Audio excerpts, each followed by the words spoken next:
नमक का दरोगा। जब नमक का नया विभाग बना तो लोग चोरी छिपे इसका व्यापार करने लगे। अनेक प्रकार के छल प्रपंचों का सूत्रपात हुआ। कोई घूस से काम निकालता था, कोई चालाकी से। अधिकारियों के वो बारह थे।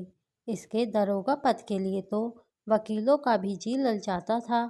यह वह समय था जब अंग्रेजी शिक्षा और ईसाई मत को लोग एक ही वस्तु समझते थे। मुंशी वंशीधर भी जुलेखा की विरह कथा समाप्त करके सीरी और फरहाद के प्रेम वृत्तांत को, नल और नील की लड़ाई और अमेरिका के आविष्कार से अधिक महत्व की बातें समझते हुए रोजगार की खोज में निकले। उनके पिता एक अनुभवी पुरुष थे। समझाने लगे, बेटा, घर की दुर्दशा देख रहे हो, ऋण के बोझ से दबे हुए हैं। लड़कियां हैं, वे घास फूस की तरह बढ़ती चली जाती हैं। मैं कगारे पर का वृक्ष हो रहा हूँ, ना मालूम कब गिर पड़ूं। अब तुम ही घर के मालिक मुख्तार हो। नौकरी में ओहदे की ओर ध्यान मत देना। ऐसा काम ढूंढना जहाँ कुछ ऊपरी आय हो। मासिक वेतन तो पूर्णमासी का चांद है, जो एक दिन दिखाई देता है और घटते घटते लुप्त होता है। ऊपरी आय बहता हुआ स्रोत है, जिससे सदैव प्यास बुझती है। वेतन मनुष्य देता है, इसी से उसमें वृद्धि नहीं होती। ऊपरी आमदनी ईश्वर देता है, इसी से उसकी बरकत होती है। तुम स्वयं विद्वान हो, तुम्हें क्या समझाऊं। इस विषय में विवेक की बड़ी आवश्यकता है। मनुष्य को देखो, उसकी आवश्यकता को देखो और अवसर को देखो। उसके उपरांत जो उचित समझो करो। इन बातों को निगाह में बांध लो, यह मेरी जन्म भर की कमाई है। इस उपदेश के बाद पिताजी ने आशीर्वाद दिया। वंशीधर आज्ञाकारी पुत्र थे। ये बातें ध्यान से सुनी और तब घर से चल खड़े हुए। इस विस्तृत संसार में उनके लिए धैर्य अपना मित्र, बुद्धि अपनी पथ प्रदर्शक और आत्मावलंबन ही अपना सहायक था। लेकिन अच्छे शकुन से चले थे। जाते ही जाते नमक विभाग के दरोगा पद पर प्रतिष्ठित हो गए। वेतन अच्छा और ऊपरी आय का तो ठिकाना ही ना था। वृद्ध मुंशी जी को सुख संवाद मिला तो फूले ना समाये। पड़ोसियों के हृदय में शूल उठने लगे। जाड़े के दिन थे और रात का समय। नमक के सिपाही चौकीदार नशे में मस्त थे। मुंशी वंशीधर को यहाँ आए अभी 6 महीने से अधिक ना हुए थे, लेकिन इस थोड़े समय में ही उन्होंने अपनी कार्यकुशलता और उत्तम आचार से अफसरों को मोहित कर लिया था। अफसर लोग उन पर बहुत विश्वास करने लगे। नमक के दफ्तर से 1 मील पूर्व की ओर जमुना बहती थी। उस पर नाव का एक पुल बना हुआ था। दरोगा जी किवाड़ बंद किए मीठी नींद सो रहे थे। अचानक आंख खुली तो नदी के प्रवाह की जगह गाड़ियों की गड़गड़ाहट तथा मल्लाहों का कोलाहल सुनाई दिया। उठ बैठे। इतनी रात गई गाड़ियां क्यों नदी के पास पार जाती हैं? अवश्य कुछ ना कुछ गोलमाल है। तर्क ने भ्रम को प्रश्न किया। वर्दी पहनी, तमचा जेब में रखा और बात की बात में घोड़ा बढ़ाए हुए पुल पर आ पहुंचे। गाड़ियों की एक लंबी कतार पुल के पार जाती देखी। डांटकर पूछा, किसकी गाड़ियां हैं? थोड़ी देर तक सन्नाटा रहा। आदमियों में कुछ कानाफूसी हुई। तब आगे वाले ने कहा, पंडित अलोपीदीन की। कौन पंडित अलोपीदीन? दातागंज के मुंशी वंशीधर चौके। पंडित अलोपीदीन इस इलाके के सबसे प्रतिष्ठित जमींदार थे। लाखों रुपए का लेन देन करते थे। इधर छोटे से बड़े कौन ऐसे थे जो उनके ऋणी ना हो। व्यापार भी बड़ा लंबा चौड़ा था। अंग्रेज अफसर उनके इलाके में शिकार खेलने आते और उनके मेहमान होते। मुंशी ने पूछा, गाड़ियाँ कहाँ जाएंगी? उत्तर मिला, कानपुर।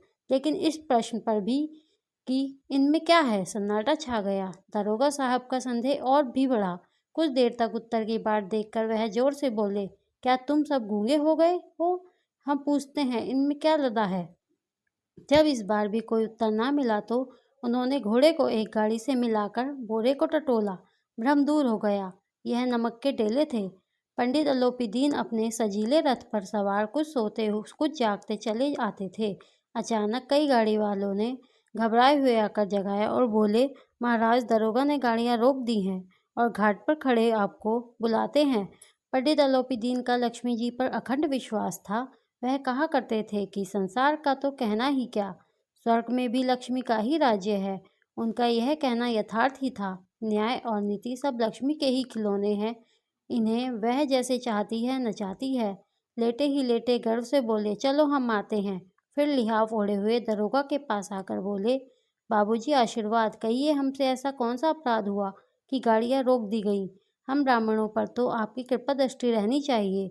वंशीधर रुखाई से बोले, सरकारी हुक्म। पंडित अलोपीदीन ने हंसकर कहा, हम सरकारी हुक्म को नहीं जानते और ना सरकार को। हमारे सरकार तो आप ही हैं। हमारा और आपका तो घर का मामला है। हम कभी आपसे बाहर हो सकते हैं। आपने व्यर्थ का कष्ट उठाया। यह हो नहीं सकता कि इधर से जाए और इस घाट के देवता को भेंट न चढ़ावे। मैं तो आपकी सेवा में स्वयं ही आ रहा था। वंशीधर पर ऐश्वर्य की मोहिनी वंशी का कुछ प्रभाव न पड़ा। ईमानदारी की नई उमंग थी। कड़क कर बोले, हम उन नमक हरामों में नहीं हैं जो कोड़ियों पर अपना ईमान बेचते फिरते हैं। आप इस समय हिरासत में हैं। आपको कायदे के अनुसार चालान होगा। बस मुझे अधिक बातों की फुर्सत नहीं है। जमादार बदसुल सिंह, तुम इन्हें हिरासत में ले चलो, मैं हुक्म देता हूँ। पंडित अलोपीदीन स्तंभित हो गए। गाड़ी वालों में हलचल मच गई। पंडित जी के जीवन में कदाचित यह पहला ही अवसर था कि पंडित जी को ऐसी कठोर बातें सुननी पड़ी। बदलू सिंह आगे बढ़ा, किंतु रोब के मारे यह साहस न हुआ कि उनका हाथ पकड़ सके। पंडित जी ने धर्म को धन का ऐसा निरादर करते कभी ना देखा था। विचार किया कि यह अभी उदंड लड़का है, माया मोह के जाल में अभी नहीं पड़ा। बहुदीन भाव से बोले, बाबू साहब ऐसा ना कीजिए, हम मिट जाएंगे। इज्जत भूल में मिल जाएगी। हमारा अपमान करने से आपके हाथ क्या आएगा? हम किसी तरह आपसे बाहर थोड़े ही हैं। वंशीधर ने कठोर स्वर में कहा, हम ऐसी बातें नहीं सुनना चाहते। अलोपीदीन ने जिस सहारे को चट्टान समझ रखा था वह पैरों के नीचे खिसकता हुआ मालूम हुआ। स्वाभिमान और धन ऐश्वर्य की कड़ी चोट लगी, किंतु अभी तक धन की सांख्यिक शक्ति का पूरा भरोसा था। अपने मुख्तार से बोले, लाला जी, 1,000 के नोट बाबू साहब की को भेंट करो। आप इस समय भूखे सिंह हो रहे हैं। वंशीधर ने गर्म होकर कहा, 1,000 नहीं, 1,00,000 भी मुझे सच्चे मार्ग से नहीं हटा सकते। अब दोनों शक्तियों में संग्राम होने लगा। धन ने उछल उछल कर आक्रमण करने शुरू किए। 1 से 5, 5 से 10, 10 से 15 और 15 से 20,000। तब नौबत पहुंची, किंतु धर्म अलौकिक वीरता के साथ बहुसंख्यक नेता सेना के सम्मुख अकेला पर्वत की भांति अटल अविचलित खड़ा था। अलोपीदीन निराश होकर बोले, अब इससे अधिक मेरा साहस नहीं, आगे आपको अधिकार है। वंशीधर ने अपने जमादार को ललकारा। बदलू सिंह मन में दरोगा जी को गालियां देता हुआ पंडित अलोपीदीन की ओर बढ़ा। पंडित जी घबराकर 2-3 कदम पीछे हट गए। अत्यंत दीनता से बोले, बाबू साहब, ईश्वर के लिए मुझ पर दया कीजिए। मैं 25,000 पर निपटारा करने को तैयार हूँ। असंभव बात है। 30,000 पर किसी तरह भी संभव नहीं। क्या 40,000 पर भी नहीं? 40,000 नहीं, 40,00,000 पर भी असंभव है। बदलू सिंह, इस आदमी को हिरासत में ले लो। अब मैं एक शब्द भी नहीं सुनना चाहता। धर्म ने धन को पैरों तले कुचल डाला। अलोपीदीन ने एक हष्टपुष्ट मनुष्य को हथकड़ियां लिए हुए अपनी तरफ आते देखा। उसके बाद मूर्छित होकर गिर पड़े। दुनिया सोती थी, पर दुनिया की जीभ जागती थी। सवेरे देखिए तो बालक वृद्ध सबके मुंह से यही बात सुनाई देती थी। जिसे देखिए वही पंडित जी के इस व्यवहार पर टीका टिप्पणी कर रहा था। निंदा की बौछारें हो रही थी, मानो संसार से अब पापी का पाप कट गया। पानी को दूध के नाम से बेचने वाला ग्वाला, रेल में बिना टिकट सफ़र करने वाले बाबू लोग, जाली दस्तावेज बनाने वाले सेठ और साकार, यह सब के सब देवताओं की भांति गणने चला रहे थे। जब दूसरे दिन पंडित अलोपीदीन अभियुक्त होकर कांस्टेबलों के साथ, हाथों में हथकड़ियां, हृदय में ग्लानि और शोभ भरे लज्जा से गर्दन झुकाए अदालत की तरफ चले, तो सारे शहर में हलचल मच गई। किंतु अदालत में पहुंचने की देर थी। पंडित अलोपीदीन इस अगाध वन के सिंह थे। अधिकारी वर्ग उनके भक्त, अमले उनके सेवक, वकील मुख्तार उनके आज्ञापालक और अर्दली, चपरासी तथा चौकीदार तो उनके बिना मोल के गुलाम थे। उन्हें देखते ही लोग चारों तरफ से दौड़े। सभी लोग विस्मित हो रहे थे, इसलिए नहीं कि अलोपीदीन ने यह कर्म किया, बल्कि इसलिए कि वह कानून के पंजे में कैसे आए। ऐसा मनुष्य जिसके पास असाध्य साधन करने वाला धन और अनन्य वाचालता हो, वह क्यों कानून के पंजे में आए? प्रत्येक मनुष्य उनसे सहानुभूति प्रकट करता था। बड़ी तत्परता से इस आक्रमण को रोकने के निमित्त वकीलों की एक सेना तैयार की गई। न्याय के मैदान में धर्म और धन में युद्ध ठन गया। वंशीधर चुपचाप खड़े थे। उनके पास सत्य के सिवा ना कोई बल था, ना स्पष्ट भाषण के अतिरिक्त कोई शस्त्र। गवाह थे, किंतु लोभ के डावाडोल। यहाँ तक कि मुंशी जी को न्याय भी अपनी ओर कुछ खिंचा हुआ दिख पड़ता था। वह न्याय का दरबार था, परंतु उसके कर्मचारियों पर पक्षपात का नशा छाया हुआ था। किंतु पक्षपात और न्याय का क्या मेल? जहाँ पक्षपात हो वहाँ न्याय की कल्पना नहीं की जा सकती। मुकदमा शीघ्र ही समाप्त हो गया।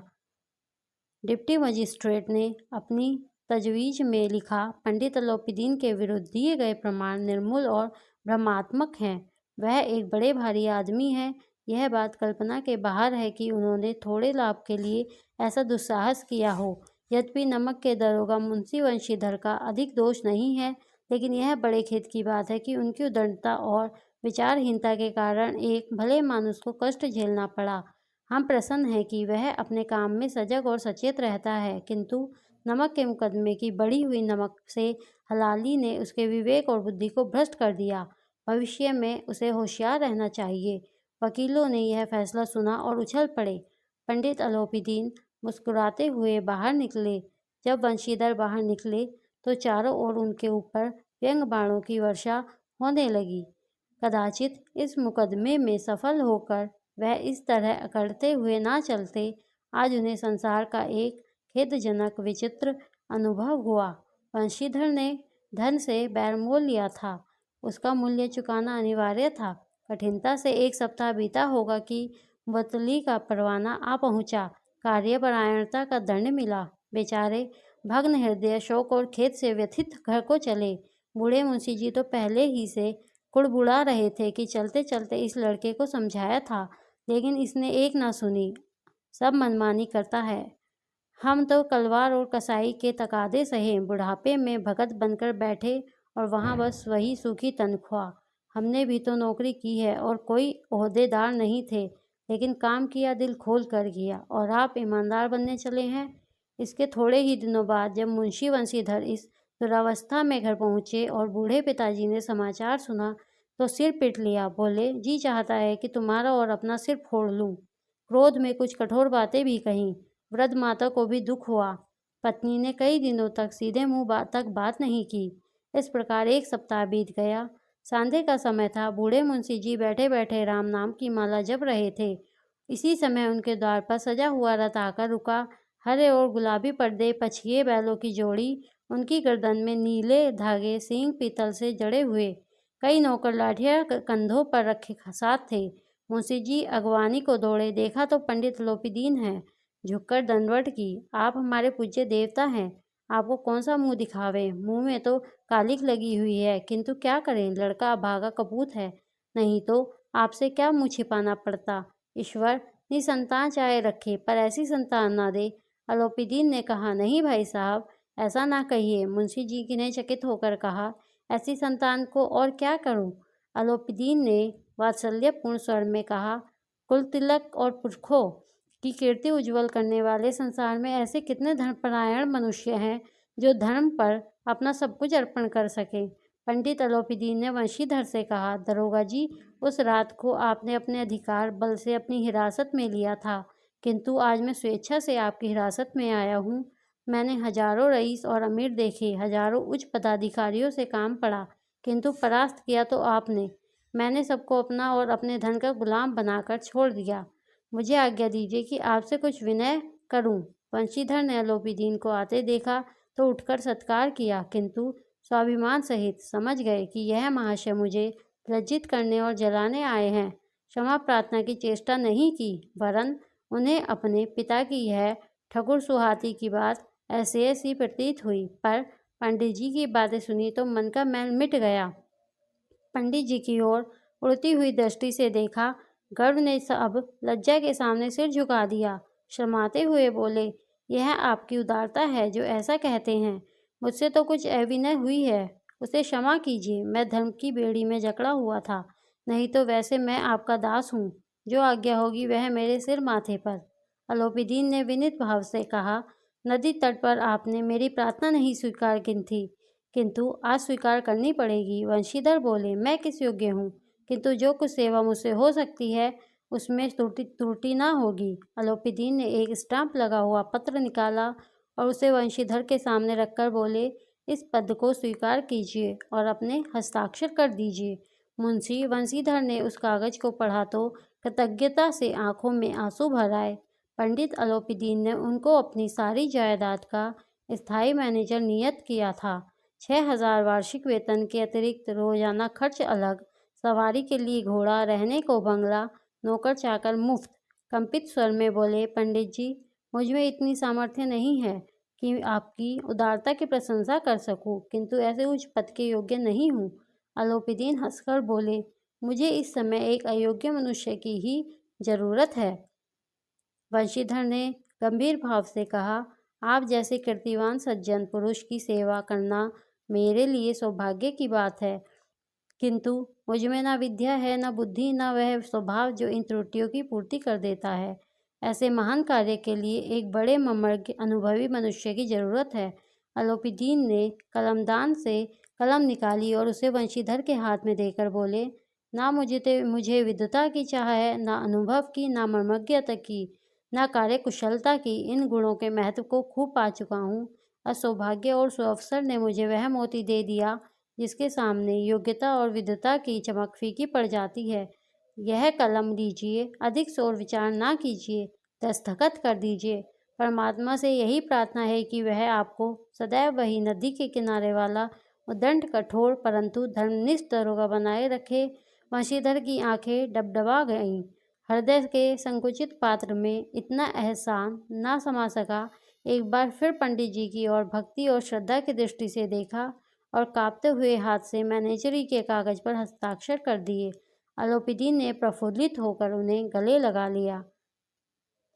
धन्यवाद।